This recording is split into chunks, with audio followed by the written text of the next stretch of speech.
All right. Well, welcome everybody to the Collective Brain webinar series. My name is Chad Lehman, Discovery Educator Network Community Manager. Joining me tonight, Porter Palmer, Director of the DEN Global Community. If you're wondering, we are that Discovery, yes, the Discovery Channel. We are the Education Division. I'm pretty excited about that. It really gives us a lot of premium content to share with educators around the world. We work with the Discovery Educator Network, supporting teachers around the world. This is the first of 4 webinars we are holding in conjunction with Connected Educator Month. We're thrilled to be part of Connected Educator Month, a month-long celebration of community. We know the value of community, and our teacher community, the DEN, with thousands of educators across the globe, is very important to us. If you haven't visited the Connected Educator Month page, please do. There are tons of opportunities for you this month, and they're all listed on the site. Our educator network has one goal: to connect educators to their most valuable resource, each other. We're a global community of educators passionate about teaching with digital media, sharing resources, and collaborating and networking. We asked our DEN members to say a few words about the Discovery Educator Network, and these are a few of the words that came to their mind.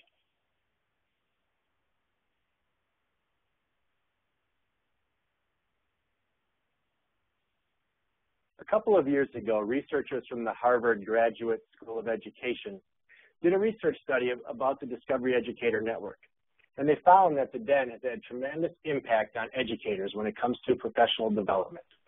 As you can see in the slide here, 90% of educators felt that their participation in the DEN has supported their professional growth. And almost 100%, just under 97% of the respondents indicated that the DEN has improved and increased their use of technology with their students.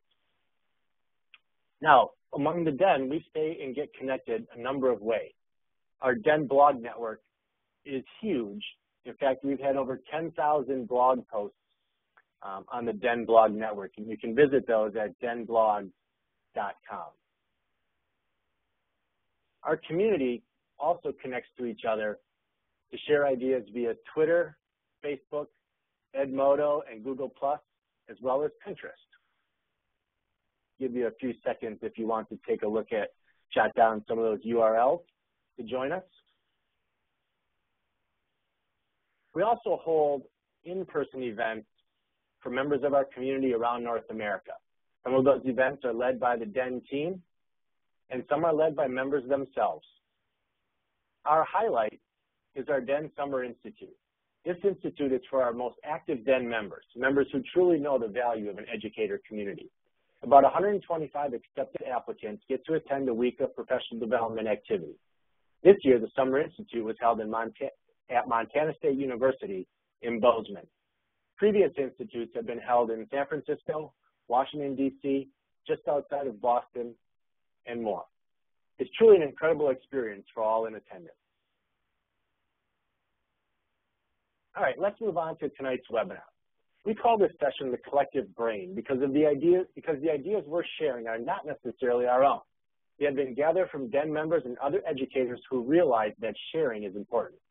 Individually, we're not the smartest person in the room, but the collective brain of our community certainly is. Now tonight, Kathy Schrock and Cheryl Lykowski, 2 spectacular educators, are going to share a few things with you.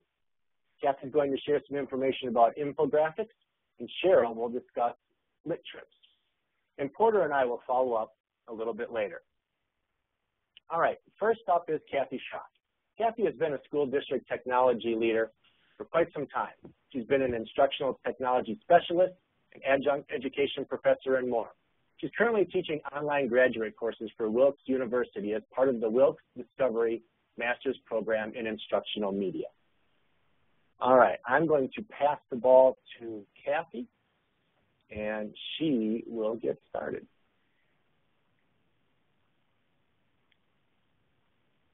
All right, I caught the ball. Yay, thank you, Chad.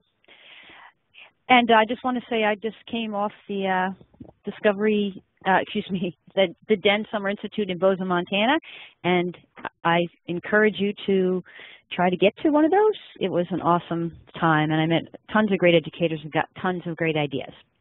Okay, so tonight I'm going to talk about easy tools for creating infographics. And to just get you all up to speed, an infographic is a visual representation of information. You see them everywhere, from the front pages of major newspapers to the back pages of ed tech journals and everywhere in between. So I'm going to show you some online tools and a couple of apps that will allow you to easily create infographics. So this is a really long presentation, but I only have 12 minutes to give it. So if you just jot down that URL or take a screenshot, or maybe because someone can type it in the box down below, linkeywith2ys.com/infographics has much more information and additional support materials for the development of student-created infographics as an assessment. All right. Creating an infographic is not just simply using an online tool, but tonight we're just talking about the tools. Thank you, Porter. And also on that page, there's a rubric to use when students are evaluating rubrics, which is the part that comes before creating them and after they've created created infographics. So that'll be something useful for you too. I just wanted to look out for that. So that page also includes this little 2-minute and 36-second movie, but I want to let you watch it so you get an idea of what infographics are. So Chad is now going to take the ball back and start this video. So just sit back and enjoy it. It'll be on YouTube, so if you need to pause it or start it on your own, you can do that. Thanks, Chad. Yep.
Okay, I'm back.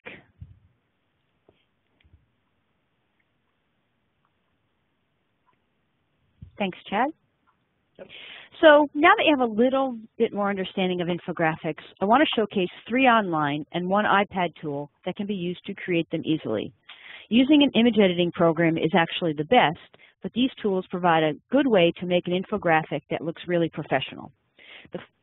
The four I'm going to talk about are Easily, Pictochart, Infogram, and Visualize for the iPad.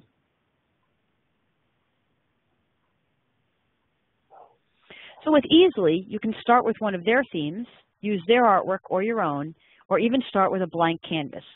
Let's look at one of their themes. So before Chad plays this movie, I just wanted to tell you what you're going to see. I took a look at a couple of their themes. I chose one. I edited the text. I added some of their figures. I added some of my own. I added a shape. I changed the background. I saved the item. I looked at sharing features like embedding, saving, private and public, etc., and I saved it locally. Okay, Chad, please show how Easily works.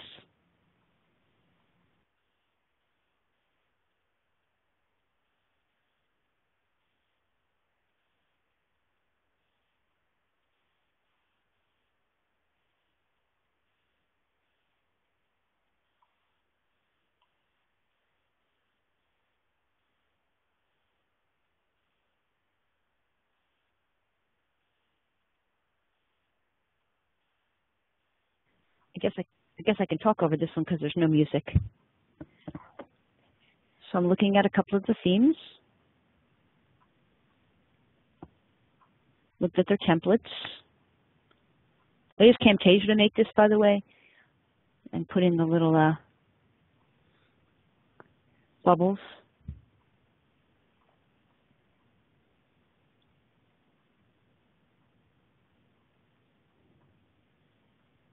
So for those of us that are not artistically inclined, it's very easy to make a good-looking infographic, even though when I was doing this part, I was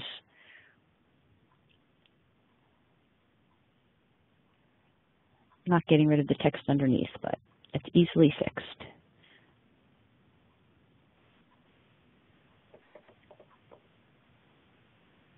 So this metaphor is obviously it's a timeline infographic.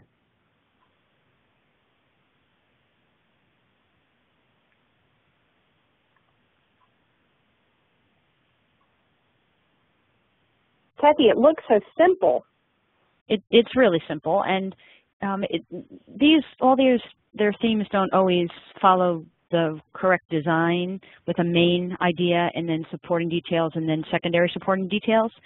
But to get something out that looks any good, it's right, and it seems like it'd be real accessible for kids to be able to create, right. informational graphics. Whether right, we want them to concentrate on their content, so that's what's a lot easier than trying to do this all from scratch. So you can see how easy it is just to change things.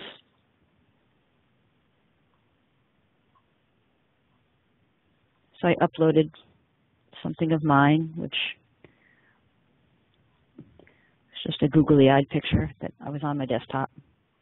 Had nothing to do with the life of an iPad. Of course, it showed up on my iPad desktop when I wasn't looking, but by some googly-eyed children. So there's all kinds of arrows. So I know you aren't doing this live, but if you wanted to undo something, is there? Oh, I see it right there in the top. Yep. There's an undo in the right corner. Nice. Yep. Yeah.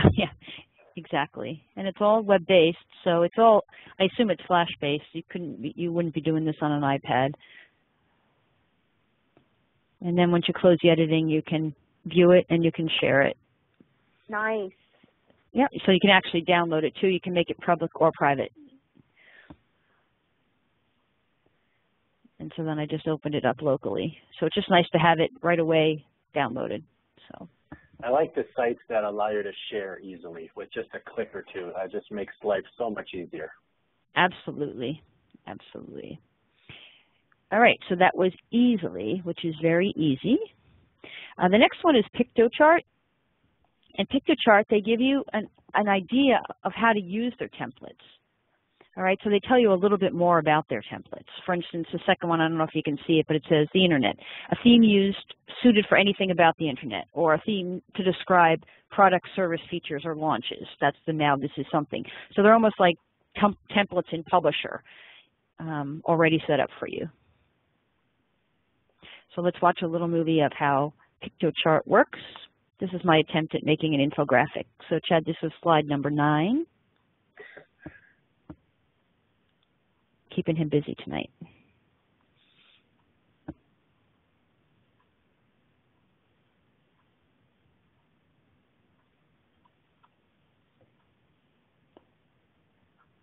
So they have tons and tons and tons of themes to choose from.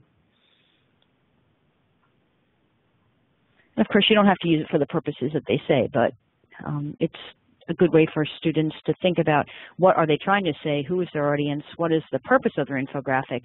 They can choose one that's already ready to go. And Kathy, are all these free? Mm-hmm.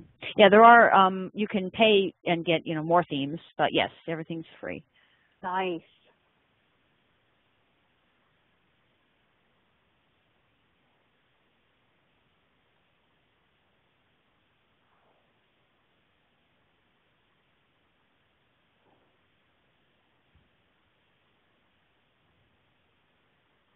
And I am the most non-artistic person in this world, so if I can do this, anybody can do this.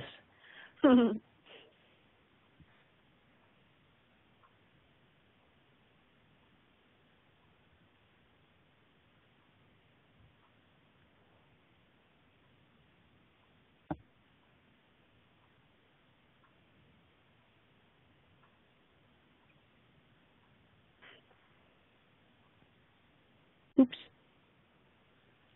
I wouldn't try to do this live. It's bad enough trying to do it when you're not live. Anyway, so when you think about it, this is just how easy it is. So I'm going to move on. Chad, you can give me the ball back, please. Okay. And then Chad, make sure you X that out because it'll continue playing for people. Gotcha.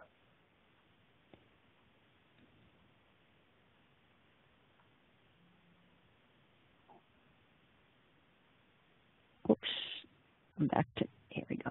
Okay, so that was PictoChart. This is Infogram, and this is the third online tool for creating infographics. And this one is really fairly recent, probably, I'll say 6 weeks old. And they include themes to pick from and easily editable text, but they also make it very easy to create a chart or the graph that you need. So you don't have to create the graph in some other piece of software and drag it into here. They allow you to create it right within their program. And you have to type in your data, obviously. And the ability to share, embed, and download your creation and save it is very easy. So Chad, if you would do number 11, please. We're almost done with all these videos, I promise. Oops. Yeah, that's okay, Chad. I forgot to give myself the rule back before. Oh, right, there we go. Now we can share the content. Here we go.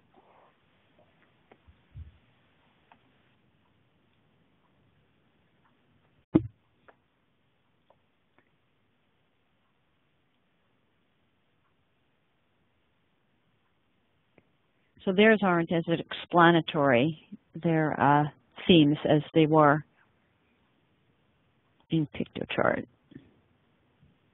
I did have people in my workshop use Easily to create infographics, and they said it wasn't as easy as it looked. All right, so you can enter your text, obviously.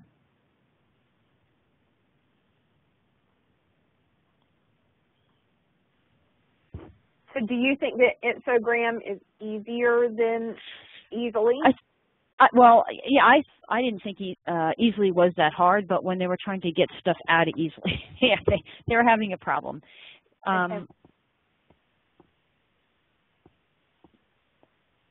But what's nice about this, which you'll see as soon as I get to it, is I can edit that chart. Yeah. By simply editing the chart data, and you'll see in a minute it'll pop up.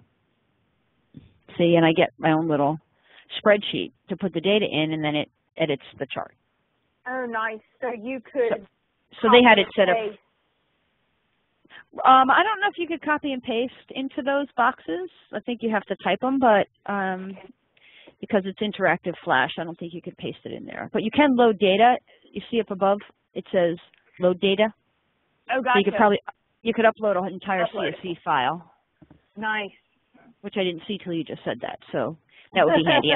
So I just started making all this up. So, all right, Chad, you can stop this, and we'll go back to the presentation, please. We will have a couple more videos. Sorry. You gave it to Cheryl. I need the ball.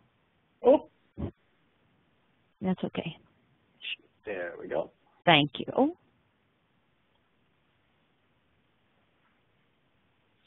So the one for the iPad is called Visualize, and it's not intended to be for infographics, but it's a very cool layer-based image editing tool.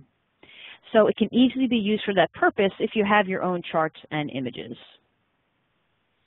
So we're not going to show the movie for this one, Chad, but here's one that I created about the rise of e-reading. So I took one of those reports, I made those graphs in the NCS Creative Graphs site, screenshot them, saved them as JPEGs, put them in the photo, sent them to myself, put them in the photo app. And in reality, if you use the NCS Creative Graphs site with the iPad, you can actually create them. And once they're created, hold your finger on them and save them to your Photos app. And then in Visually, I had all the images that I needed right on basically the flash drive, but right on the iPad. So I was able to move things in here, and then I can have the arrows, and I can type in the text boxes and all that, and I can make a little infographic about the rise of e-reading. Now, this is the kind of thing you get when you're not artistically inclined. I'm sure everyone else in the audience could do a much better job than I do. And you can also use PowerPoint to make an infographic on the computer, because when you think about it, it's a layer-based image editing tool. You can bring in objects and throw them on top of each other. So PowerPoint is also a poor man's way to make infographics. So as students begin to search for their image and clip art assets to include in their infographics, it's really the perfect time to teach them about Creative Commons licensing. By explaining that creators have assigned explicit usage rights to their online materials and that students can easily search out these and use them, it really drives home the point that online users must respect the intellectual property rights of others and use things only with permission, whether it's explicit permission in this case, or they do it the old-fashioned way and ask them if they can use it. So Creative Commons wants to, oops, I went too fast.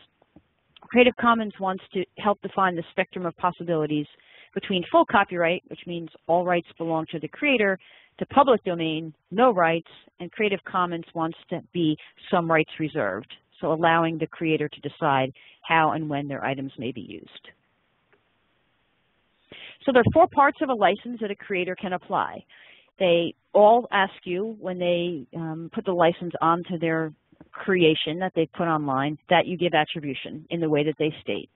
They can, if you're moving to the right, they can decide to tell you you may use it commercially or non-commercially.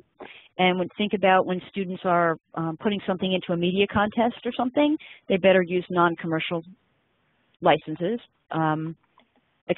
Use commercial licenses if they're going to be winning a prize. If it says non-commercial and they want to use it, just go the old-fashioned way and ask the creator.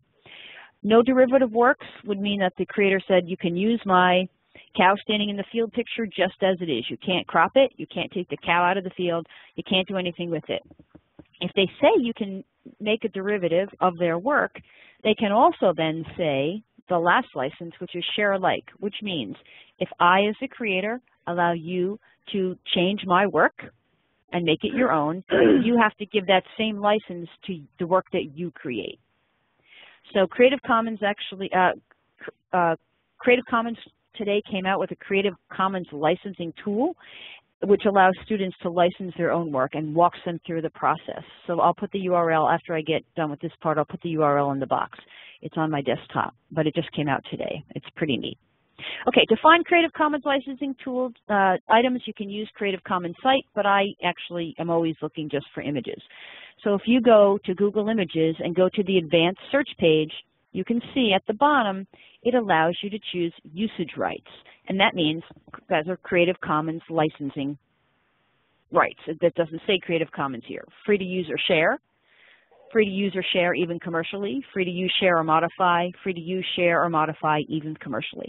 So after you do a search, you can check on one of those, and then your million pictures of the cow in the field gets down to the 5 that you're allowed to edit, mash up, and share with others.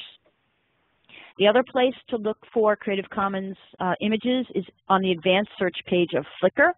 It does specifically say to only search within Creative Commons licensed content. You cannot see the advanced search page of Flickr until you've already done a search. So you go to Flickr, you do a search, you get a zillion images, and then you see the advanced search, and then you get the box to limit it by Creative Commons license. All right, so those are the tools and a little bit of overview about Creative Commons. So as I told you, I have tons of information dealing with the use of infographics as assessment options, samples of all those different types of infographics that you saw quickly in the 2-minute and 36-second video, and some guidance for you as you think about the implementation of an infographic project in your classroom. So I encourage you to visit this site for more information, and I am done. Thank you very much. All right, thank you, Kathy. That was great. I'm feeling me and several of the other attendees are going to be running and try to make an infographic in the next couple of days with a bunch of that information. All right, next up is Cheryl Lykowski. Cheryl has been teaching for over 20 years. She certainly doesn't look it, and currently teaches 5th grade in southeastern Michigan. From her first Commodore 64 to her current array of electronic devices, Cheryl has always enjoyed exploring her passion for technology and its endless possibilities in education. Her boundless energy and expertise has allowed her to share with others at ISTE conferences, state-level conferences, and through several journal publications. I am going to pass the ball to Cheryl, and it's all yours. Okay. Do you have my pages up? I don't see those yet. There you go. I'm still seeing Kathy's last page.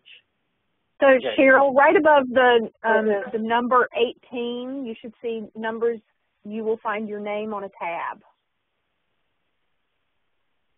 I see not. I see Quick Start, Event Info, Infographics, Connected Ed, and Things I Learned. Oh, wait, hold it, unless it's hiding.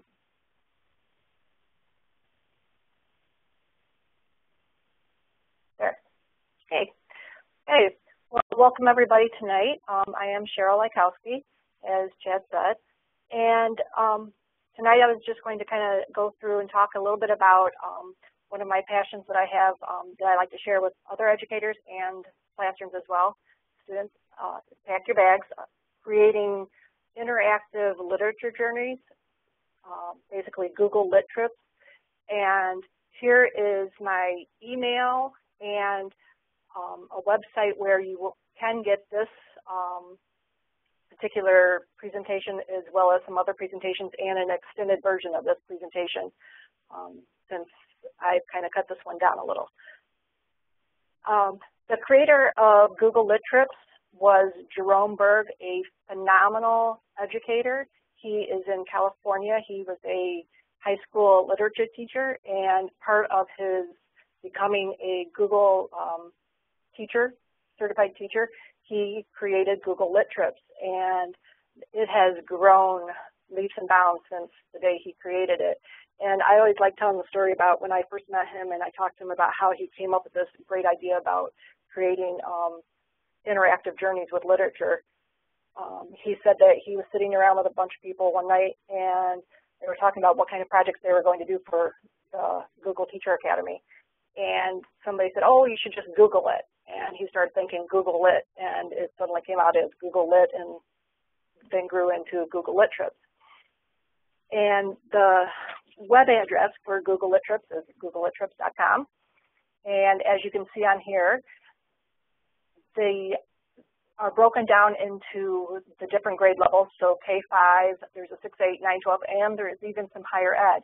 And also then there are some other new pieces that they're including into Google Lit Trips that are like side trips, what they call, or they have one that's now like author home, so that they're also not only just using Google Earth, but they're also using SketchUp, and you can travel from author's homes to author home, and there's actual buildings that look very similar to the author's homes itself. Some of the ones that I've worked on, I've created the How to Make an Apple Pie and See the World, and my students were very much into the book series of 39 Clues. And each book in 39 Clues, if you're not familiar with it, travels to different parts of the world as a brother and sister are trying to figure out the different pieces of a mystery in order to gain an inheritance.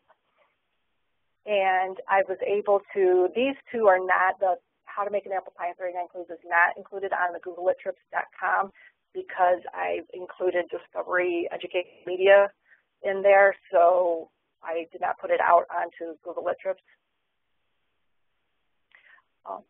Basically what it is you take anything that has, any piece of literature that has a journey where the character travels. It doesn't have to be a long journey, but just where it travels from one place to the other. The big thing is that it has to be someplace real. It cannot be anything like based on Narnia and, you know, The Lion, the Witch, and the Wardrobe, because it has to be an actual place where you can locate into Google Earth. And in your pop-ups, you are creating the material that you want to engage your students with. Okay, so why should you do this?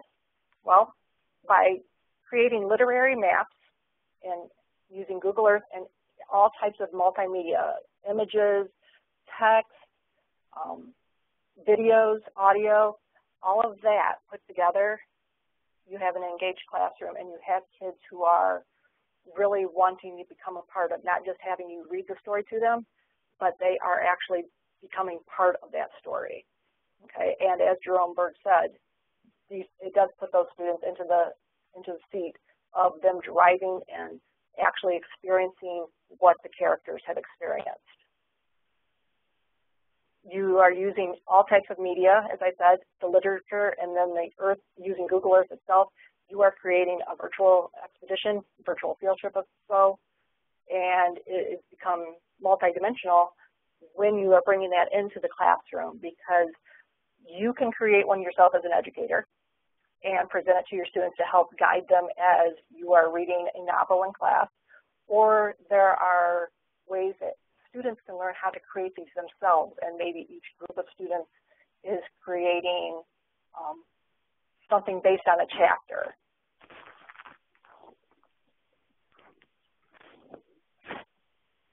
Okay, so how would you use that in your classroom?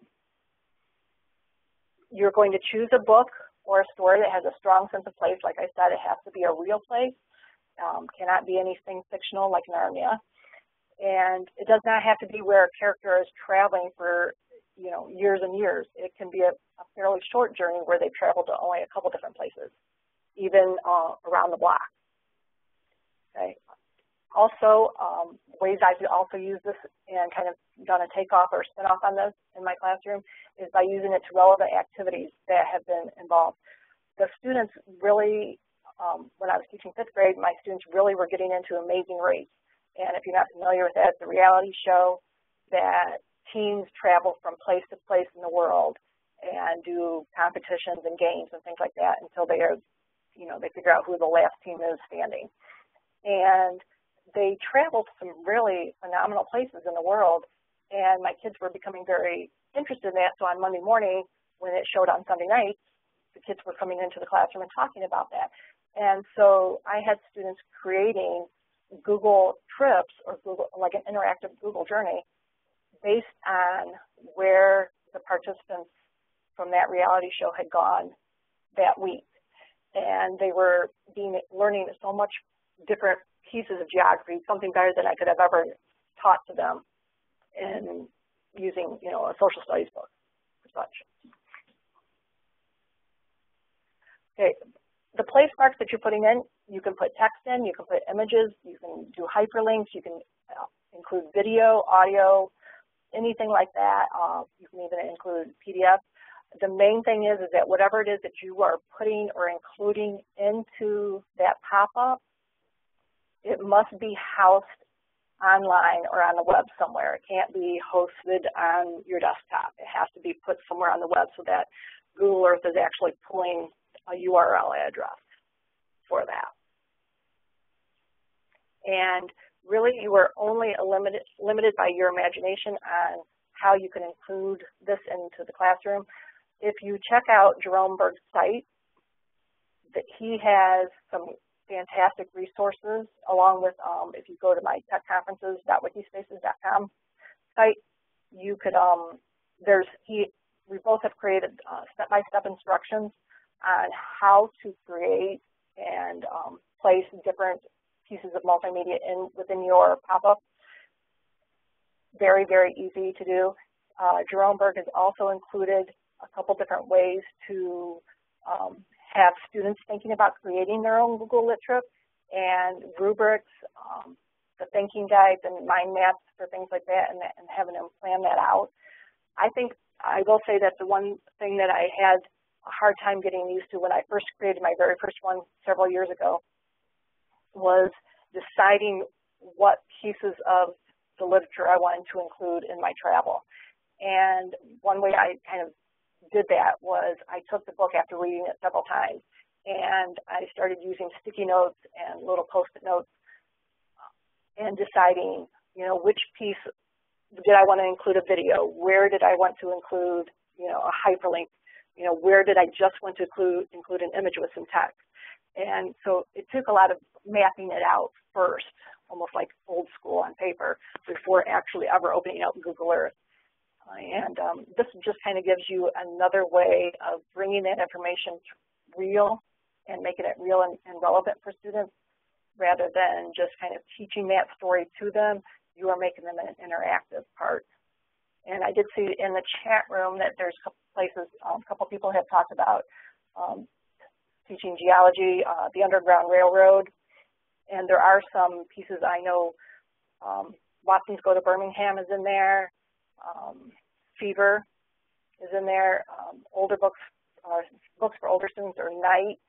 One of the things I was playing around with today is one of the side trips, or a little extra downloads, not actually based on a story, but it's for Anne Frank, and somebody has actually created, using Google SketchUp, the actual building where she was hidden in the annex.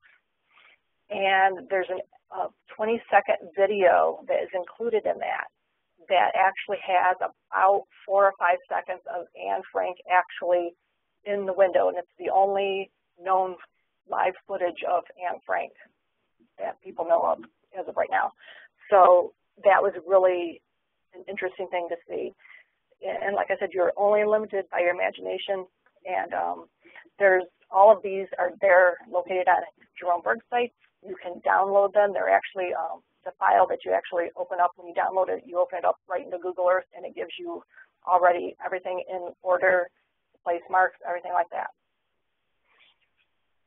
And like again, if there's any other questions or anything like that, or if you want to think about it and you have a question later on, you can feel free to get a hold of me at my email address or on techconferences.wikispaces.com.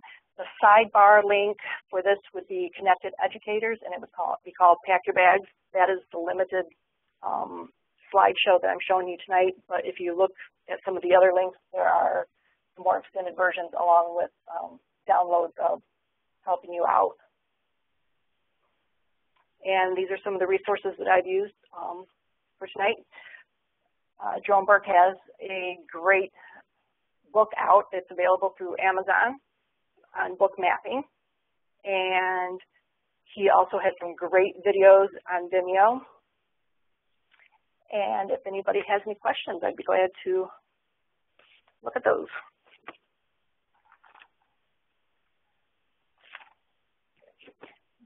And Chad, if you need it. Yep. People can just pop those questions in the chat if anybody has anything. Ooh, look at all the applause. Yeah, that was great, Cheryl. Thanks. Thank you. All right, we're going to move on. I don't see any questions popping up to Porter. Porter, like I mentioned earlier, is the director of the Den Global Community. Her teaching experience is in special education. She has a wealth of experience in that area as well as in assessment. So, Porter, the ball is yours. All right, so good evening and welcome to the Collective Brain, which is a special series of webinars celebrating Connected Educator Month and things that we have learned from thousands of educators. That's where the whole idea of the Collective Brain comes from. As Chad says, I am the director of the DEN Global Community, and really that just means it's my job to help teachers connect, collaborate, and learn. Before I came to Discovery Education, I taught special ed in South Carolina, and although I'm no longer in a classroom, my connections through the DEN allow me to continue to grow. So I'd like to share with you just some things that I learned today. Because the DEN is so active, you guys are crazy active, it keeps me really busy. But that doesn't mean that I'm willing to stop learning. I just have to do it in small bites throughout the day. So each day I try to learn and grow. I prioritize. I want to grow my expertise. So just because I'm no longer in the classroom doesn't mean I'm willing to give up learning about special education, assessment, and technology. These are my areas of expertise, and I want them to grow. So each day, I also aim to learn something new. I don't want to be stuck in a rut. So one thing I do to keep me out of a rut is to try each day to make new connections. The more people that I follow or stalk or lurk or read from, the more likely I am to find something that resonates for me and something quick. Remember, we are all pressed for time. Anytime that I talk to folks about Twitter, they'll say, well, I don't have time. And what I have found is that these places, if I follow enough people and I pop over for 30 seconds, I give it a quick scan, the more people I'm following, there's going to be a lot of noise, meaning lots of things that I don't need to know. But the more people I follow, the more likely I am to find something that resonates for me. So I primarily rely on blogs and Twitter for my quick bites of learning. Today, priority 1, growing expertise, was found on the DEN blog.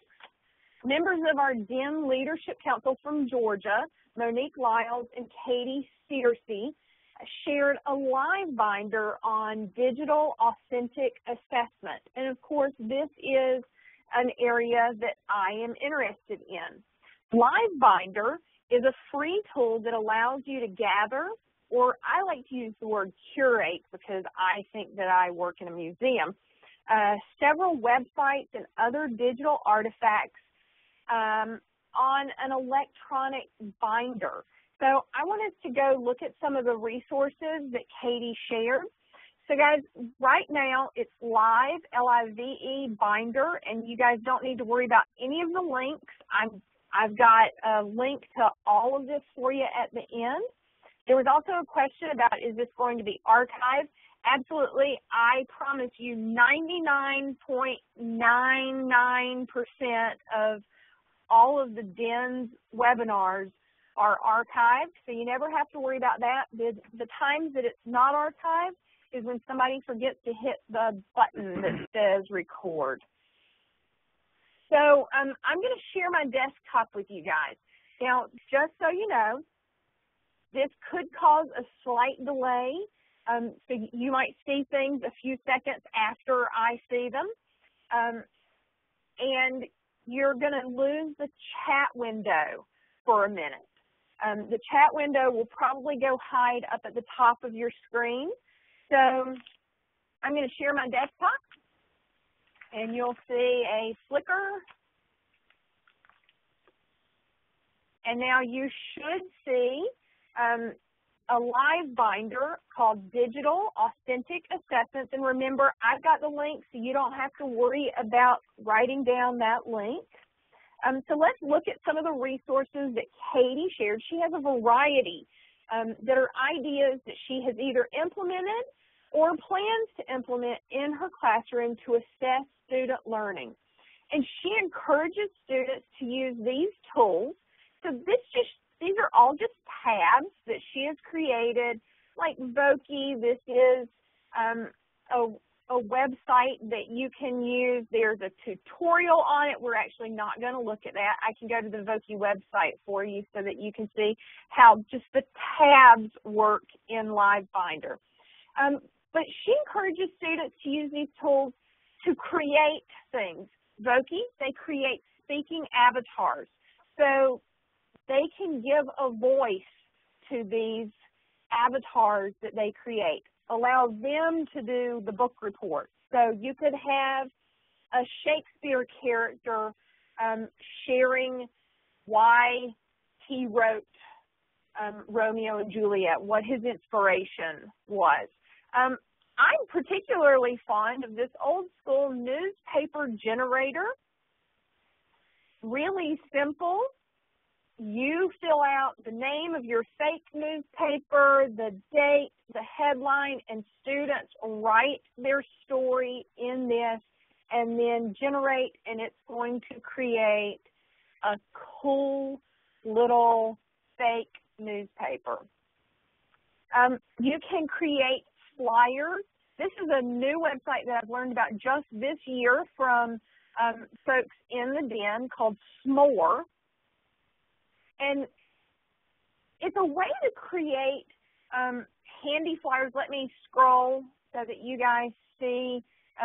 It's not exactly infographic, but it is still a way for students to give information using graphics. Kathy says it's posters. I like posters even better. Or flyers. So you have, sleepovers, barbecues, but also ways of giving information like the Heart Space Wellness Alliance. And then finally, one of the ideas in here is once students in this classroom demonstrate expertise with a tool, again, this is all about assessment. You have demonstrated your expertise, so now your name goes on the board as being an expert in that field. So Dylan, who is an expert at Prezi, but is not an expert at Photo Story, he knows where he can go to ask for help. And I just think that is a great way of assessing kids, having them self-identify, not only am I an expert, but I am willing to teach others. So now I'm going to stop sharing my desktop. And then you guys should all be back with me. So I just saw a question in the chat window, and it was about, are all of these sessions going to be the same? They are all going to be different. Every one of the Collective Brain series this month are different, so we hope that you guys will be able to jump in and join on in as many of them as you can. I will be doing one not next week, but the week after, and it'll be things I learned that day. So priority number 2, which is learn something new, was met thanks to Twitter. Canadian Den star Kathy Cassidy shared a link to an article about project-based learning today. This is not something that I have experience doing, but it is something that I want to learn about. And then that hint right there said, don't go crazy, appealed to me because I like incremental change, small baby steps. And a few minutes later, I'm on Facebook getting my small bites of information, and poof, Edutopia said that the download of the week was about project-based learning. So I said, apparently that's the thing that I need to learn about today. So I decided to take a look at the article, and here's what I learned. And I do have a link to the article. I'll share that with you guys. But what I learned is, although I love to think big, with PBL, it is and with most any new thing, it's best to start small. Project-based learning requires planning, just like any good teaching does. The article suggests that backwards design, so that means planning with the end in mind while differentiating, is what you ought to do. As a newbie to project-based learning, they suggest limiting the tech. We often go overboard with technology because I love technology, but don't feel like you have to cram a million cool tools into the plan. Just focus on the process. And then finally, the article tells us not to confuse project-based learning with projects. The PBL, or project-based learning process, requires the learning to take place during the project. It isn't just a culminating event. So in a minute or less, that's what I learned about project-based learning today. And I know that's very cursory and introductory, but for me, it's something that is new. And then my final priority each day is to try to build my personal learning network. And one of the things that Kathy said was that she's very particular in who she follows, and I agree with that. I probably follow about 200 people at this point. I've been on Twitter for 6 years now, so I've learned how to really use it. But even just following 200 people, it's a low targeted number. I know it seems a little overwhelming if you are new to Twitter. I think you should always start with 25 to 50 people, and then I don't hesitate to unfollow people who aren't helping me build my network. So making connections, any educator who has expertise in just about anything and is willing to help others learn is invited by Sue Waters to be a mentor. She just created this Google form, and I have a link to it, so don't worry that I didn't include it here. But she's invited folks to sign on to be a mentor. And if you look down at the very bottom of this, areas you are able to provide assistance in, she doesn't care. If you are willing to be a mentor, she's willing to help pair you with somebody who needs help. And I think that is exactly what Connected Educator Month is all about. And then finally, I have a bonus. It's just a quick one, and I didn't learn this today. But do you ever have a long URL, which is a website address, that you want to share? There are a number of free services out there that will make a long web address short, and one of my favorites is Linky. Kathy can share with us why she loves Linky. Her son created it, but it's one of my favorite ones. You just copy the long address, and then you paste it into that box and click Shorten URL. And I already knew about URL shorteners, but here's what I learned yesterday. Sometimes I have a bunch of web addresses that I want to share at once, like all of the websites that I've talked to you about today. And making you copy each one down is such a drag, so I started using Crunched, which is spelled with a K and doesn't have an E in it. And it's the same skills for shortening a URL. You just need to know how to copy and paste and click buttons. And so that's Crunched, and that's something that I learned about yesterday. I was using another tool, and yesterday I started using Crunched. And what you need to know is that all of the links in this presentation and the slides are all available at crunch.com/whatIlearned. And I'll type that in.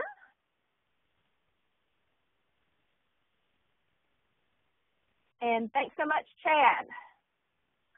All right, that is awesome. I never knew of crunched, I've seen a different URL shortener where you can combine multiples, and then when you click on it, I'm sure this one does too, what happens is, Porter, maybe you can verify this, when you click on your link, does it open each of the different links in a separate tab? Hey, let me show you. So, oh, can I have back the boss? Oh, yep. I'll share my desktop again real quick. And here is what I learned today. And so the first link, and you'll see it right up here. So if I want to advance, I can click here and say, oh, I want to see Porter's presentation. So that's on SlideShare. That's number 6. And so it just has them right here, so I can use the arrows to navigate. So that's Linky, the Den blogs,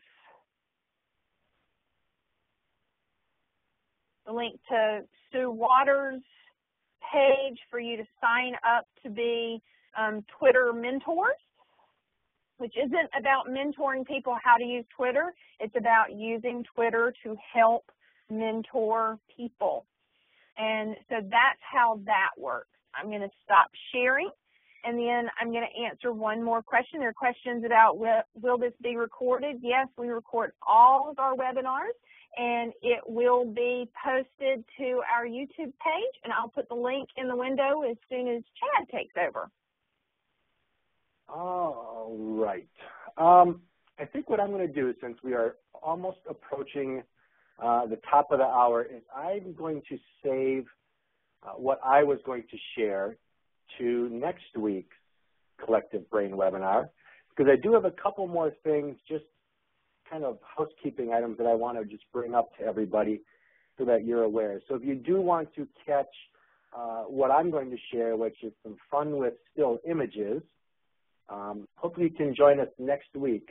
Actually, next week we're going to be on Monday night on the 13th, but we'll get to that. So just a quick follow-up here. We do have 3 more Collective Brain webinars next Monday the 13th, and then we are back to Tuesday for the last 2.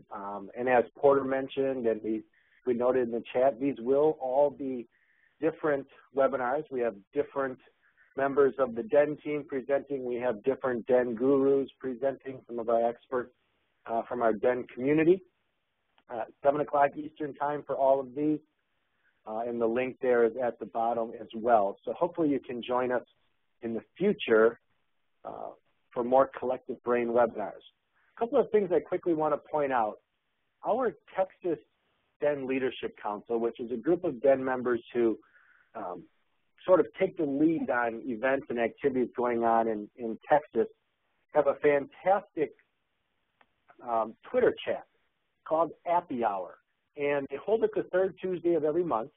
The 21st of August is the next session, and the title for that one is called Apps for Back to School. So if you want to follow the hashtag Appy Hour, Tuesday evening the 21st, you'll get a chance to listen to, actually I guess you'll be reading, tweets from some of the Texas DEN LC members with some great apps for you for back to school.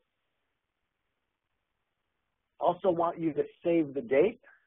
Saturday, October 20th is going to be our Discovery Educator Network Fall Virtual Conference.